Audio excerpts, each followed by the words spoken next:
Hello guys, welcome to your channel. Now we discuss chapter 2 Is matter around us pure?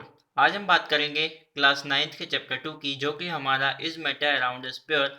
हमारे आसपास के जो matter है क्या वो प्योर है या इम्प्योर है, इसके बारे में हम देखेंगे। तो इसमें भी हमें कौन कौन से टॉपिक्स है उनको एनालाइज करना है। तो पहला है हमारा pure substance and mixture. Second है टाइप्स ऑफ मिक्सर। हम देखेंगे कि मिक्सर जो होते हैं कितने टाइप के होते हैं। थर्ड है method of separation of mixer. अब मिक्सचर कर लिया तो उसको सेपरेट कैसे करेंगे। फोर्थ है concentration and types of solution. यहाँ पे हम सॉल्यूशन के बारे में बात करेंगे कि सॉल्यूशन क्या होता है या कंसंट्रेशन क्या होता है या कितने तरह का सॉल्यूशन होता है। फिफ्थ स्टेट में हम देखेंगे फिजिकल और केमिकल चेंज क्या होता है। सिक्स्थ में हम देखेंगे एलॉय जो होते हैं वो क्या होते हैं। तो आगे हम बात करते हैं इसके डिफ़िकल्टीज लेवल की और इजी लेवल्स की। तो इसमें जो प्योर सब्सटेंस है उसमें हमारा सिर्फ 10% ही जो है डिफ़िकल्ट लेवल है। टाइप्स ऑफ मिक्सचर में ज़्यादा डिफ़िकल्ट लेवल नहीं है। मेथड ऑफ सेपरेशन भी काफ़ी इजी है, जिसमें देख सकते हो आप जो ब्लैक डॉटेड है वही हमारा डिफ़िकल्ट लेवल है।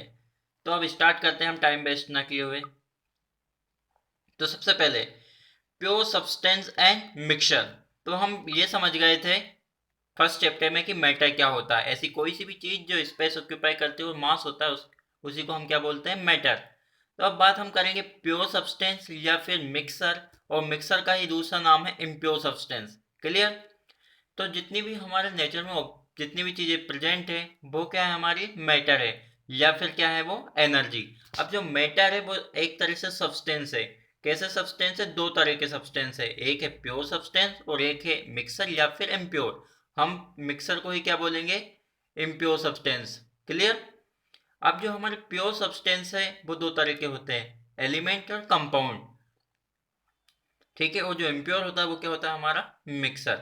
अब हम बात करेंगे अलग अलग टॉपिक्स की, जैसे कि प्योर सब्सटेंस क्या होता है, इम्प्योर सब्सटेंस क्या होता है, एलिमेंट क्या होता है, कंपाउंड क्या होता है। तो देखते हैं। सबसे पहले आता है हमारा प्योर सब्सटेंस और एक तरफ है हमारा इम्प्योर यानी कि मिक्सर। क्लियर। ये जो मिक्सर है ये क्या है, हमारा इम्प्योर। तो प्योर सब्सटेंस, पहला पॉइंट है इसमें, pure substance consist of a single type of substance. ऐसा कोई सा भी सब्सटेंस जिसमें एक ही तरह का पार्टिकल हो तो वही क्या होता है, हमारा प्योर सब्सटेंस। जैसे कि फॉर एग्जांपल शुगर, सिर्फ शुगर के अंदर क्या है, शुगर ही शुगर है तो वो हमारा प्योर सब्सटेंस है। सॉल्ट को ले लिया हमने, वाटर को ले लिया, अगर वाटर के साथ हमने ऑयल मिक्स कर दिया तो वो इम्प्योर हो गया। लेकिन अगर एक ही मॉलिक्यूल से या एक ही तरह के सब्सटेंस से मिलकर बना है वो, तो फिर हम उसको बोलेंगे प्योर सब्सटेंस। जबकि मिक्सर या इम्प्योर क्या होता है, mixer consist of two or more pure substance. इसके अंदर एक या एक से ज़्यादा, दो तीन चार कितने ही हम अगर सब्सटेंस को मिक्स कर देंगे तो वो कहलाएगा हमारा मिक्सर या फिर इम्प्योर सब्सटेंस। सेकेंड केस देखते हैं। Pure substance cannot be separated into other substance by physical method। जो प्योर सब्सटेंट होते हैं उनको हम फिजिकल मेथड से सेपरेट नहीं कर सकते क्योंकि वो प्योर ही है। तो या तो हमें केमिकली उनको और ज़्यादा प्योर करना होगा, लेकिन फिजिकल मेथड से हम उनको और ज़्यादा प्योर नहीं कर सकते। जबकि जो इम्प्योर या जो मिक्सचर होता है उसको हम सेपरेट कर सकते हैं फिजिकल मेथड से। थर्ड पॉइंट क्या है हमारा, pure substance has is own definite properties. और जो प्योर सब्सटेंस होते हैं उनकी एक अपनी खुद की एक प्रॉपर्टीज होती है, उनका एक डेफिनेट प्रोपोर्शन होता है। जबकि mixture show the properties of its component. जबकि जो मिक्सचर होता है उसके अंदर कौन कौन से कंपोनेंट होते हैं उनकी वो प्रॉपर्टी शो करता है। जैसे कि मिल्क अपनी प्रॉपर्टी शो करेगा, वाटर अपनी प्रॉपर्टी शो करेगा। क्लियर। नेक्स्ट क्या है हमारा, elements are made up of one kinds of atom only. अब हम बात कर लेते हैं जो एलिमेंट्स होते हैं वो क्या होते हैं, एक ही तरह के एटम से बने हुए होते हैं। जबकि कंपाउंड जो होते हैं वो क्या होते हैं, compound are made up of one kind of molecules only. जबकि जो कंपाउंड होते हैं हमारे एक ही तरह के मॉलिक्यूल से बने होते हैं और एलिमेंट जो होते हैं वो एक तरह के एटम से बने होते हैं। आगे हम बात करते हैं हमारे टाइप्स ऑफ मिक्सर की, कि कितने तरह के मिक्सर होते हैं। तो उनकी हम देखेंगे ओरिजिन के बेसिस पर। क्लियर। तो पहला हमारा आता है on the basis of their physical state. Physical state के अकॉर्डिंग हम देखते हैं। तो फिजिकल स्टेट के अकॉर्डिंग जो हमारे मिक्सर है वो तीन तरह के हैं, सॉलिड, लिक्विड एंड गैस। तो पहला है हमारा सॉलिड। सॉलिड में क्या जाएगा, जैसे कि सॉल्ट एंड शुगर, ये क्या हो गया हमारा, सॉलिड मिक्सचर हो गया। सॉल्ट भी सॉलिड है, शुगर भी सॉलिड है, दोनों मिक्स हो गए। लिक्विड के अंदर सॉल्ट एंड वाटर, अब लिक्विड का कौन सा मिक्सर हो जाएगा, पानी के अंदर हमने सॉल्ट को मिक्स कर दिया या फिर हमने शुगर को मिक्स कर दिया। गैस का कौन सा मिक्सर होगा, तो डस्ट इन एयर। अब जरा देखो, गैस जो हमारी एटमॉस्फेयर उसमें डस्ट पार्टिकल कैसे हैं, सॉलिड स्टेट में, और वो हमारे एयर में कैसे हैं, मिक्स हैं। अब बात कर लेते हैं हम लिक्विड की। तो लिक्विड क्या होता है, जैसे कि लिक्विड में उसका एग्जांपल क्या हो जाएगा, मर्क्यूरी और कॉपर। क्लियर।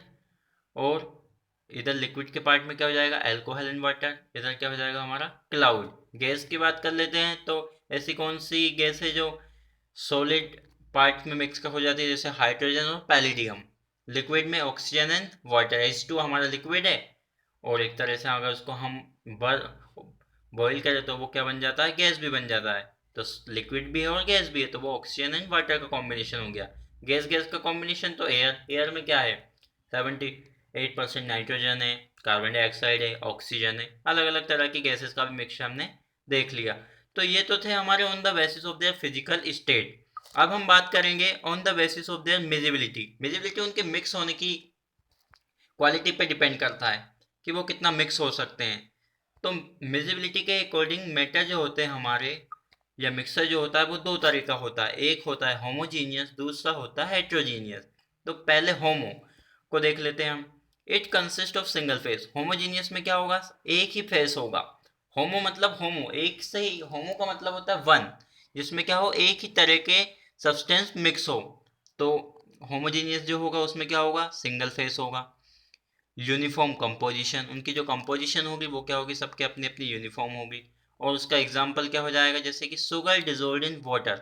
अब देखो, पानी के अंदर शुगर डाली हमने और वो डिजोल्व होके उसकी एक अपनी एक कंपोजिशन बन गई, एक यूनिफॉर्म कंपोजिशन बन गई। कहीं पे हमें शुगर दिखाई नहीं देगी। जबकि हेट्रोजीनियस मिक्सचर में क्या होगा, अलग अलग फेस दिखाई देंगे। होमोजीनियस में तो नहीं दिखाई देगा, जैसे ही शुगर हमने मिक्स किया, मिक्स हो गई पूरी तरीके से, तो वाटर ही वाटर दिखाई देगा। लेकिन हेट्रोजीनियस में ऐसा नहीं है। हेट्रोजीनियस में हमें दिखाई देगा अलग अलग फेस, और उनकी यूनिफॉर्म कंपोजिशन नहीं होती। जैसे कि एग्जाम्पल क्या हो जाएंगे, air, sand and common salt.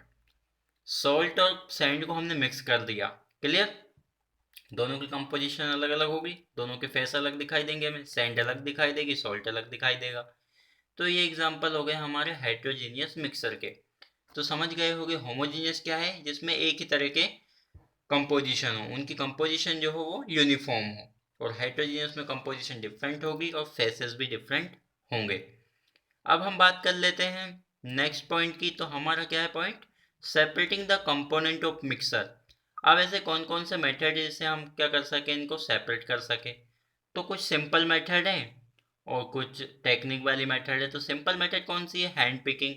जैसे कि हमने देखा होगा विलेजेस में या फिर जहाँ पर सोसाइटी होती है, वहाँ पर जो हमारे वीट होते हैं उसके अंदर कुछ जो सैंड वगैरह होती है, तो उसको क्या करते हैं, हम हैंड से पिक कर देते हैं। जो बड़े बड़े डस्ट पार्टिकल होते हैं उसको क्या कर देते हैं, हम हैंड से पिक कर देते हैं, या सीविंग या फिर विनोइंग कर देते हैं, हवा में उनको उड़ा देते हैं। ये तो सिंपल मेथड हो गए। लेकिन कुछ स्पेशल मेथड भी हैं। तो उसमें पहला है एवापोरेशन। एवापोरेशन कैसे प्रोसेस है, फर्स्ट चैप्टर में भी देखा था। A mixture of salt and water और शुगर एंड वाटर। अब एवापोरेशन की ऐसी प्रोसेस जिसमें से क्या कर सकते हैं, हम सॉल्ट और वाटर को सेपरेट कर सकते हैं, शुगर और वाटर को सेपरेट कर सकते हैं। वो कैसे, देखो जरा। हमारे पास एक कंटेनर है। क्लियर। उस कंटेनर के अंदर हमने शुगर डाल दी। क्लियर। अब शुगर, मान लो हमने उस कंटेनर के अंदर 5 लीटर वाटर लिया और शुगर है हमारे पास सिर्फ 50 ग्राम। हमें उसका जो टेस्ट है वो काफ़ी मीठा करना है। अब पानी बहुत ज़्यादा है, शुगर कम है, कैसे करेंगे। तो हम क्या करेंगे, उसको बॉईल करते जाएंगे, बॉईल करते जाएंगे। इतना बॉईल करेंगे कि जो वाटर की जो क्वांटिटी है वो काफ़ी कम हो जाए, 5 लीटर से सिर्फ वो 500 ml बच जाए। जब इतना बचेगा तो उसके उसकी जो टेस्ट है वो काफ़ी क्या हो जाएगा, मीठा हो जाएगा। क्लियर। तो ये एवोपोरेशन की प्रोसेस है। अब हम बात कर लेते हैं साइंटिफिकेशन। साइंटिफिकेशन में कैसे प्रोसेस होती है, बटर फ्रॉम कर्ड। जो कर्ड होता है उससे हम बटर बना लेते हैं। Fine mud particle suspended in particle water. जो वाटर में जो मड पार्टिकल है, कीचड़ वगैरह, उसको हम सेपरेट कर सकते हैं। जो साइंटिफिकेशन की जो प्रोसेस है उसको हम वाटर को प्योरीफाई करने में भी यूज़ कर सकते हैं। अब डिटेंशन क्या है? डिकंटेशन की जो प्रोसेस है वो कैसी है? डिकंटेशन की प्रोसेस है जैसे कि जो मिजिबल लिक्विड होते हैं, इमिजिबल लिक्विड जैसे ऑयल और वाटर। तो अगर हमें वाटर से ऑयल को सेपरेट करना है तो हम कौन सी प्रोसेस यूज करेंगे? डिकंटेशन की। ठीक है, उसमें एक सेपरेटिंग फनल होती है। हमने देखा भी होगा, तुमने भी देखा होगा, कैसे? जैसे कि हमारे पास वाटर है और वाटर के ऊपर हमने उस पेट्रोल डाल दिया कुछ, तो जो पेट्रोल है वो क्या होगा? ऊपर तैरने लगेगा और जो वाटर है वो नीचे रहेगा। वाटर नीचे क्यों रहेगा? इसका आंसर आपको कमेंट करके हमें बताना है। तो वो जब ऊपर का जो पेट्रोल है उसको हम सेपरेट कर सकते हैं और वो फनल से कर सकते हैं, और उसी प्रोसेस को हम बोलते हैं डिकंटेशन। अब बात कर लेते हैं सब्लिमेशन की। तो सॉल्ट से डायरेक्ट किस में? वेपर फॉर्म में कन्वर्ट करना। सॉलिड से डायरेक्ट किस में कन्वर्ट करना? वेपर में। उस प्रोसेस को हम बोलते हैं सब्लिमेशन, जैसे कि साल्ट और कम्फर। अब बात कर लेते हैं फिफ्थ पॉइंट, क्रोमेटोग्राफी। तो क्रोमेटोग्राफी क्या है? Different pigment from an extract of flowers petals. अलग अलग पिगमेंट्स को कलेक्ट करना, फ्लावर्स के लेटेस्ट पार्टिकल को उनको रिमूव करना, वो प्रोसेस कहलाती है हमारी क्रोमेटोग्राफी। हम इसमें लाइट का यूज करते हैं। सिक्स पॉइंट पे देखते हैं हम डिस्टिलेशन एंड फ्रैक्शनल डिस्टिलेशन। तो डिस्टिलेशन प्रोसेस क्या है? Separating component of petroleum. अब पेट्रोलियम क्या है? पेट्रोलियम इसका मतलब सिर्फ पेट्रोल नहीं है। पेट्रोलियम जब कंबाइंड वर्ड आ जाता है तो इसके अंदर डीजल भी है, केरोसिन भी है, ये सारी चीज़ है। तो जो हमने पेट्रोलियम वाटर से, ओशन से, कहीं से भी निकाला है माइनिंग करके, उससे डीजल अलग करना, केरोसिन अलग करना, पेट्रोल अलग करना, इसको हम करते हैं फ्रैक्शनल डिस्टिलेशन की प्रोसेस से। क्लियर? आप देखते हैं एट पॉइंट, मैग्नेटिक सेपरेशन। तो मैग्नेटिक सेपरेशन क्या होगा? सैंड है हमारे पास, या फिर भी कुछ भी पार्टी हमारे पास, कुछ भी हमारा इंपॉर्टेंट सब्सटेंस है और उसमें कुछ आयरन के पार्टिकल्स हैं, तो उन आयरन पार्टिकल को हम मैग्नेट की हेल्प से क्या कर सकेंगे? सेपरेट कर सकेंगे। क्योंकि जो मैग्नेट है वो आयरन के पार्टिकल को अपनी तरफ अट्रैक्ट करेगी और सारे जो पार्टिकल है उसकी तरफ अट्रैक्ट होकर आ जाएंगे और वो जो हमारा सब्सटेंस है वो प्योर हो जाएगा। अब देखते हैं हमारा नेक्स्ट पॉइंट, जो कि है कंसंट्रेशन ऑफ सॉल्यूशन। हमने देखा था कंसंट्रेशन। तो कंसंट्रेशन होता क्या है? वैसे तो कंसंट्रेशन का मतलब जैसे कि तुमसे बोलते हैं कंसंट्रेट करो स्टडी पर, वैसा कंसंट्रेशन नहीं है। यहाँ पर दो चीज़ आती है और एक चीज़ आती है सॉल्यूशन। जो हमारा सॉल्यूशन है वो दो चीज़ों से मिलकर बना हुआ होता है, एक तो सॉल्यूट से और एक सॉल्वेंट से। क्लियर? एक सॉल्यूट से, दूसरा सॉल्वेंट से। सॉल्यूशन है हमारा, जैसे कि सॉल्यूशन हो गया हमारा वाटर और शुगर का सॉल्यूशन हो गया। तो अब इसमें वाटर सॉल्यूट होगा या वाटर सॉल्वेंट होगा, या शुगर सॉल्यूट होगी या शुगर सॉल्वेंट होगी, यह कैसे पता करेंगे? तो कुछ भी नहीं करना है। सॉल्यूशन तो समझ में आ गया, क्या हो गया हमारा वाटर और शुगर का सॉल्यूशन। लेकिन इसमें सॉल्यूट और सॉल्वेंट क्या है? तो जिसका अमाउंट ज़्यादा है वही क्या होगा? हमारा सॉल्यूट। क्लियर? जिसका अमाउंट ज़्यादा है वही क्या होगा? हमारा सॉल्यूट। मान लो तुम्हारे पास 1 लीटर वाटर है और 10 kg शुगर है, तो शुगर जो होगी उसका अमाउंट ज़्यादा है, यानी कि वो सोल्यूट है। नहीं तो अगर तुम्हारे पास क्या है, 1 लीटर वाटर है और 500 ग्राम क्या है? शुगर है, तो जो शुगर होगी वही क्या होगी? हमारी सोल्यूट, क्योंकि इसका अमाउंट जो है वो क्या है? कम है। और सॉल्वेंट क्या होगा? जिसका अमाउंट क्या होता है? ज़्यादा। सॉल्यूट और सॉल्वेंट मुझे लगता है आपको समझ में आ गया होगा। अब हम बात कर लेते हैं कंसंट्रेशन ऑफ सॉल्यूशन की। तो the concentration of solution can be increased by mass percentage as mass by volume percentage. जो कंसंट्रेशन ऑफ सॉल्यूशन जो होता है वो होता है ratio between amount of solute to the amount of solvent. Clear? हमारा जो कंसंट्रेशन ऑफ सॉल्यूशन जो होता है वो क्या होता है? Amount of solute divide by amount of solution. अगर हम इसकी डेफिनेशन बनाएं तो क्या बनेगी? The concentration of a solution is defined as the ratio between amount of solute to the amount of solution। और जो amount of solution है उसमें दोनों चीज़ें इंक्लूड है, कौन कौन सी? solute भी और solvent भी। क्लियर? आगे हम देखते हैं अब टाइप्स ऑफ सॉल्यूशन को on the basis of size of solid particle. Solid particle के साइज के अकॉर्डिंग हम देखते हैं कि जो सॉल्यूशन होता है वो कितने तरह का होता है। तो तीन तरह का हमारा सॉल्यूशन है, एक है ट्रू सॉल्यूशन, एक है कोलॉइड सॉल्यूशन, एक है सस्पेंशन। तो ट्रू सॉल्यूशन क्या है हमारा, होमोजीनियस, जिसमें एक ही तरह का फेस है। कोलॉइडल सॉल्यूशन क्या है, जिसमें हेट्रोजीनियस, दो तरह के फेस है, उनकी कंपोजिशन भी अलग अलग है। सस्पेंशन क्या है, जिस होमो हेट्रोजीनियस, मतलब यहाँ पर भी क्या है हमारा, यूनिफॉर्म फेस नहीं है और ना ही कंपोजिशन भी उसकी यूनिफॉर्म है। अब ट्रू सॉल्यूशन के जो पार्टिकल होंगे उनका जो साइज होगा वो 1 नैनोमीटर से 10⁻⁹ मीटर के आसपास होगा। क्लियर, पार्टिकल का साइज बहुत छोटा होगा, जबकि हेट्रोजीनियस में जो पार्टिकल का साइज है बड़ा होगा, और वो कितना होगा, 1 नैनोमीटर से 1000 नैनोमीटर। जबकि हेड सस्पेंशन में जो पार्टिकल का साइज होगा वो लगभग 1000 नैनोमीटर से भी बड़ा होगा। थर्ड पॉइंट देखते हैं अब हमारा, particle can not pass through filter paper. जो पार्टिकल हैं वो फिल्टर पेपर की हेल्प से एक जगह से दूसरी जगह पास नहीं कर सकते हम उनको।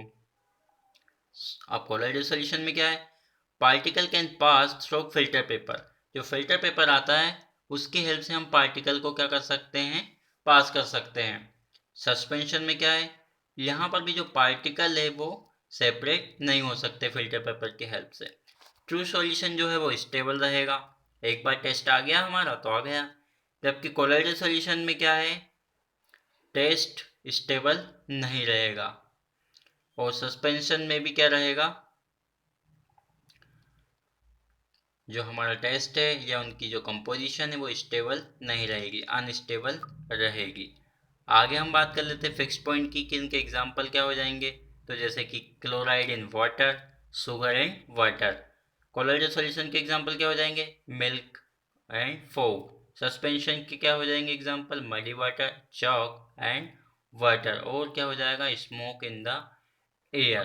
क्लियर, आगे हम देखते हैं हमारा नेक्स्ट पॉइंट क्या है। तो colloidal solution is a heterogeneous mixture, it consist of two phases. अभी हमने बताया कोलॉइडल सॉल्यूशन में क्या, किस तरह का सॉल्यूशन है वो हेटेरोजेनियस, यानी कि उसके जो फेस है वो अलग अलग होंगे। तो दो तरह के फेस होते हैं इसके अंदर, एक होता है डिस्पर्स्ड फेस और एक है डिस्पर्शन मीडियम। तो डिस्पर्स्ड फेस क्या होता है, component present in small proportion.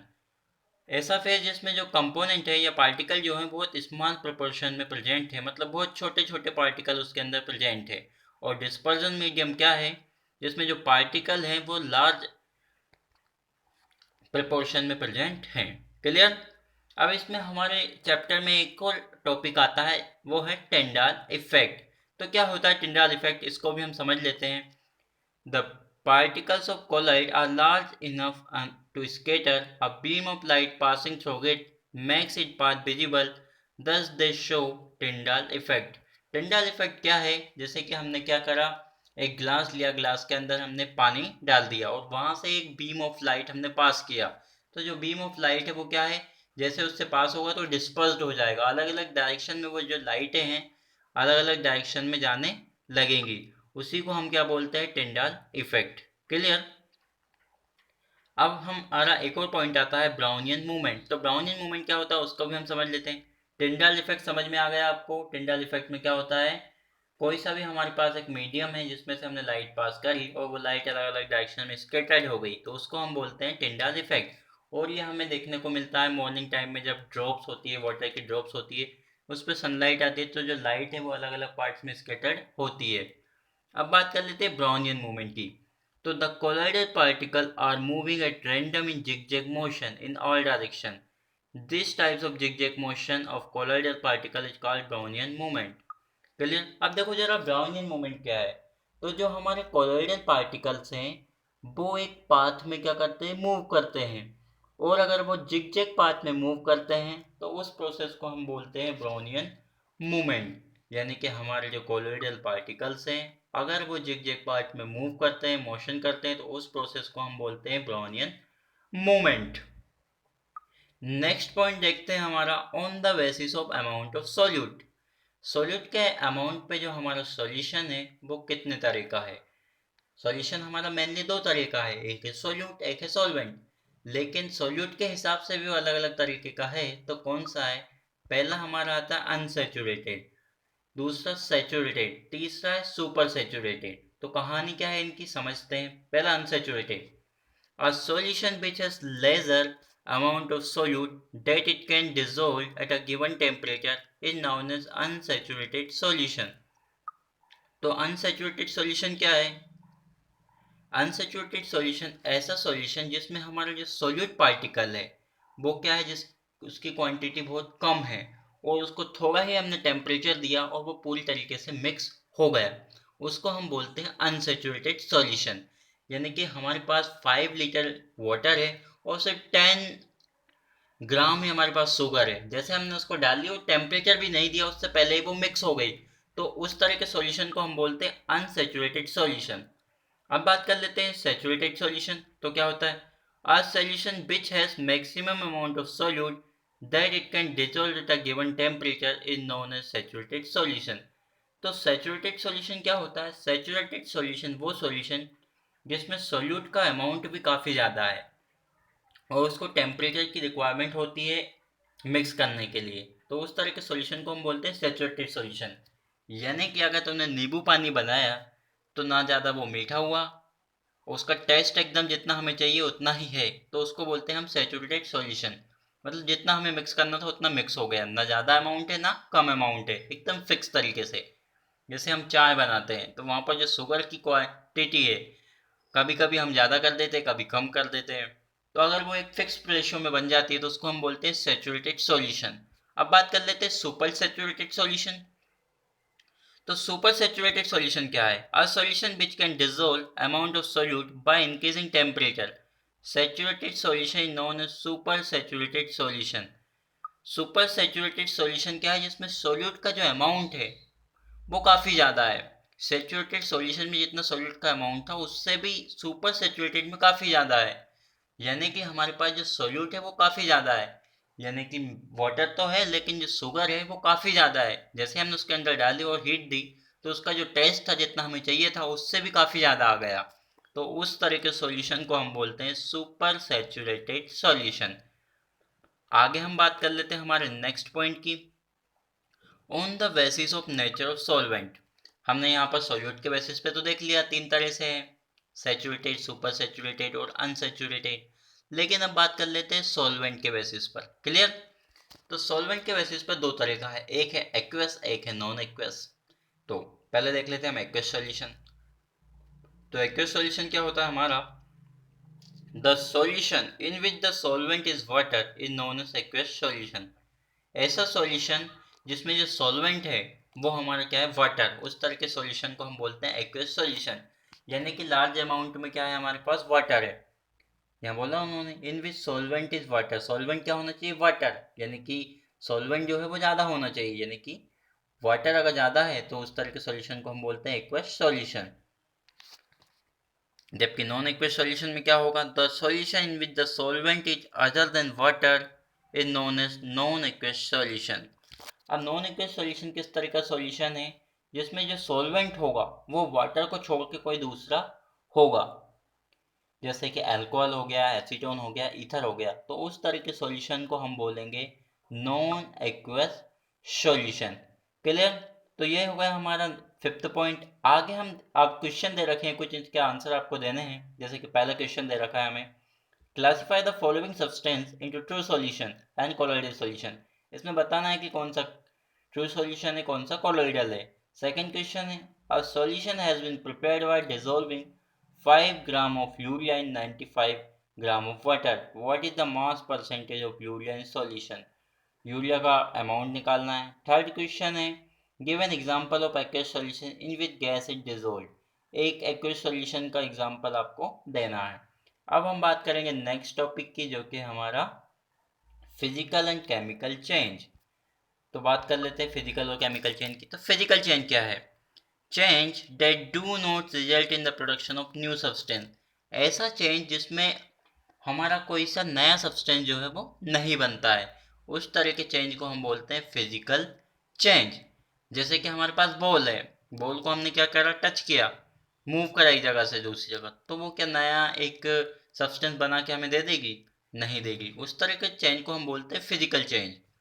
For example, if you melt a block of ice you still have H2O at the end of the change. जैसे कि हमने आइस को क्या करा? मेल्ट किया। अब मेल्ट किया तो देखो वो केमिकल चेंज हुआ क्या? नहीं। क्यों? क्योंकि आइस जो है वो भी वाटर ही है, H2O ही है, और मेल्ट होने के बाद जो लिक्विड फॉर्म है वो भी क्या है, हमारी H2O ही है। तो ये इस तरह के चेन को हम बोलते हैं फिजिकल चेन। एक सेकंड एग्जांपल देखते हैं। इफ़ यू ब्रेक अ बोतल यू स्टिल हैव ग्लास। अगर तुमने बोतल को ब्रेक कर दिया तो ब्रेक करने के बाद भी जो पार्ट्स हैं वो कैसे के वैसे ही बोतल के जैसे पार्ट थे, या ग्लास को ब्रेक किया तो ग्लास के जो पार्ट्स है वो वैसे ही, उनमें कोई चेंजेस नहीं आया। एग्जाम्पल हम देख लेते हैं इसके कौन कौन से हो जाएंगे। तो मेल्टिंग इसका एग्जाम्पल हो जाएगा, फ्रीजिंग आ जाएगा इसके अंदर, कंडेंसेशन आ जाएगा, ब्रेकिंग आ जाएगा, क्रशिंग, कटिंग एंड बेंडिंग। ये सारे एग्जाम्पल जो हो गए वो फिजिकल चेंज के हो गए। अब बात कर लेते हैं हम केमिकल चेंज की। तो केमिकल चेंज क्या है? केमिकल चेंज में क्या होता है, उसका प्रोडक्शन होता है नए सब्सटेंस का। Changes that result in the production of another substance. Example की बात कर लेते हैं। As in the case of autumn leaves a change in colour is a clue to indicate a chemical change. अब देखो ऑटम साइज, जैसे हमारा autumn season आता है तो जो प्लांट्स की जो लीव्स होती है वो क्या कर लेती है, अपना कलर चेंज कर लेती है। हमने देखा होगा गर्मियों में जो पत्तियां होती है वो कैसी हो जाती है, एकदम पिंक, पूरी सूख जाती हैं। जबकि जैसे ही वाटर वहाँ पे गिरता है, पानी आता है, रेनी सीजन जब आता है तो वो एकदम से पूरी ग्रीन हो जाती है। तो ये क्या है, हमारा एक केमिकल चेंज है। दूसरा एग्जांपल देख लेते हैं हम। A half eaten apple that turns brown. हमने क्या करा, एप्पल को हाफ कट कर कर अलग रख दिया, तो उसकी जो लेयर है वो क्या हो जाएगी, चेंज हो जाएगी। जैसे हमने कट किया तो उसका जो कलर है वो अलग था, लेकिन कुछ देर हमने रखा रहने दिया तो उसका जो कलर है वो चेंज हो जाएगा। और भी क्या एग्जांपल हो जाएंगे, जैसे कि मिल्क हमने रखा रहने दिया, रखा रहा, वो एक दिन हो गए, दूसरे दिन हो गए, तीसरे दिन वो क्या हो गया, उसमें केमिकल चेंज हो गया और वो कर्ड में कन्वर्ट हो गया। तो ये थे हमारे केमिकल चेंज। अब बात कर लेते हैं हमारे लास्ट पॉइंट की, जो कि है एलओए। अब बात करते हैं एलओए क्या है। तो a material that has a metallic property and is composed of two or more chemical element of which at least one is a metal। अब ऐसा मटेरियल जो क्या करता है, अपने पास एक मेटेलिक प्रॉपर्टी रखता है और एक या दो से ज़्यादा, या एक या फिर एक से ज़्यादा एलिमेंट की वो प्रॉपर्टीज़ अपने अंदर रखता है, जिसमें से जो एलिमेंट होंगे, दो एलिमेंट है तो उसमें से एक जो एलिमेंट होगा वो मेटल होगा।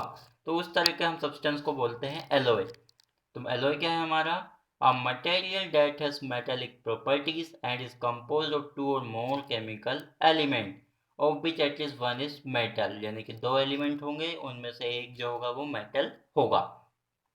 नेक्स्ट देख लेते हैं। This can not be separated into their components by physical method. जो एलॉय है उनको हम फिजिकल मेथड से सेपरेट नहीं कर सकते।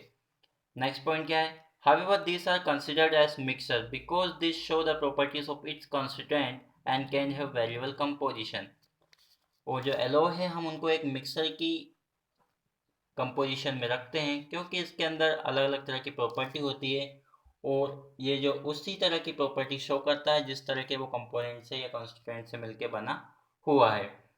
ठीक है, आगे हम बात कर लेते हैं नेक्स्ट पॉइंट की। तो the benefit of alloy is that you can combine metal that have varying characteristic to create end product that is stronger, more flexible or otherwise desirable to manufacture. हम जो हमारे मेटल है उनको क्या कर सकते हैं, एलॉय की हेल्प से फ्लेक्सिबल कर सकते हैं और ज़्यादा स्ट्रॉन्ग कर सकते हैं, और डिज़ायरेबल जिस तरह का हमें शेप देना है वो हम दे सकते हैं। तो ये एलॉय के बेनिफिट हो गए हमारे पास। नेक्स्ट पॉइंट देख लेते हैं। Aluminium alloy are extensively use in the production of automotive engine parts.